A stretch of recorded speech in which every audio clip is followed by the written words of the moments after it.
आज हम फाइनेंस के एक बहुत मशहूर फार्मूले की गहराई में उतरेंगे और उसके पीछे छुपे एक सादा से राज को समझने की कोशिश करेंगे। आप देखेंगे कि एक मसावात जो इतनी पेचीदा लगती है, उसकी बुनियाद असल में एक बहुत ही आसान और फितरी ख्याल पर है। तो आइए शुरू करते हैं। ये रहा ब्लैक-शोल्स कॉल ऑप्शन फार्मूला। पहली नजर में तो ये रियाजी की निशानियों का एक जंगल सा लगता है ना? काफी डराने वाला। लेकिन क्या हो अगर ये सब सिर्फ एक बहुत ही सादा से ख्याल कर एक भेस हो?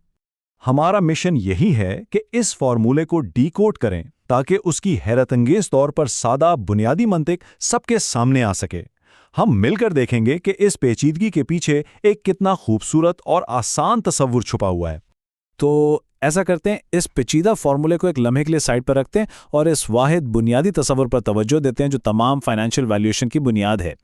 देखें, यही वो बुनियादी उसूल है जिस पर सब कुछ टिका हुआ है। बिल्कुल आसान जुबान में समझें तो किसी भी ऑप्शन की कीमत बस दो चीज़ों पर मुनहसर है। पहली, उसके कामयाब होने का चांस कितना है, और दूसरी, अगर वो कामयाब हो गया तो इनाम कितना बड़ा मिलेगा। बस यही है। तो आइए इस रस्मी तारीफ को एक आसान से मंत्र में बदल देते हैं जिसे याद रखना भी आसान है। वैल्यू बराबर है जीतने के इम्कान और इनाम की रकम के हासिल ज़र्ब की मौजूदा कदर यानी प्रेजेंट वैल्यू के। ये सादा सी मसावात आगे पूरे तज्जिए में हमारी रहनुमाई करेगी। अब इस फार्मूले को वाकई समझने के लिए हमें अपने इस सादा से मंत्र को उसके 3 ज़रूरी हिस्सों में तोड़ना होगा। तो चलें देखते हैं कि वो क्या हैं। ये हैं वो 3 अज्जा जिनकी हम एक एक करके छानबीन करेंगे। जीतने का इम्कान, मुतवक्का इनाम और पैसे की वक्ती कदर। अच्छा, तो पहला जुज़ है जीतने का इम्कान। फाइनेंस की ज़बान में इसे कहते हैं ऑन द मनी या ITM होना। मतलब ऑप्शन की कीमत स्ट्राइक प्राइस से ज़्यादा हो जाए। ब्लैक-शोल्स फॉर्मूले में ND2 नाम का जो हिस्सा है वो इसी इम्कान का हिसाब लगाता है।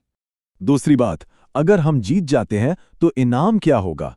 ये है मुतवक्का अदायगी जब ऑप्शन कामयाब होता है, यानी आप मुस्तकबिल की स्टॉक प्राइस में से स्ट्राइक प्राइस को माइनस करते हैं।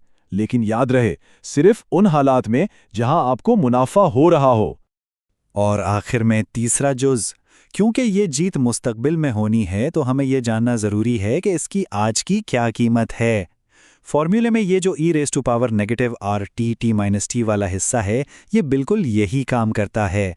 ये मुस्तकबिल की तमाम मुमकिना जीत को उनकी आज की कीमत में वापस लाता है। ठीक है, तो अब जबकि हमने तीनों टुकड़ों को समझ लिया है तो अब हम उन्हें एक साथ जोड़कर इस फॉर्मूले को बिल्कुल शुरू से बना सकते हैं। तो ये रही हमारी मंतिकी मसावात। कॉल ऑप्शन की कदर हमारे तीनों हिस्सों का हासिल ज़र्ब है। डिस्काउंट फैक्टर, ज़र्ब जीतने का इम्कान, ज़र्ब जीतने पर मुतवक्का इनाम। देखा, कोई पेचीदा रियाजी नहीं, सिर्फ सादा सी मंतिक।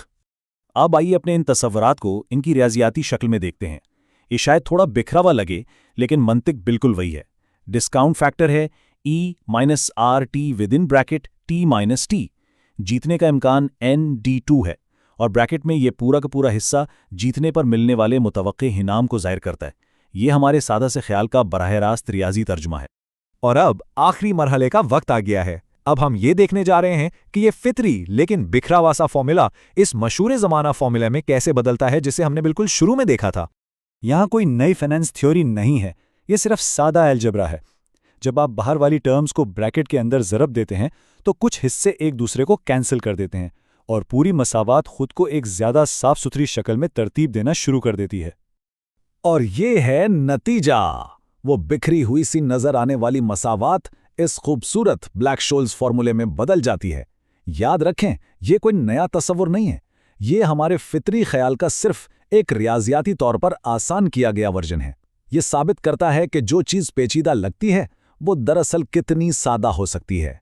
तो सबसे अहम नुक्ता ये है, ये दोनों फॉर्मूले, फितरी वाला भी और आखिरी वाला भी, बिल्कुल एक ही बुनियादी तस्वुर की नुमाइंदगी करते हैं।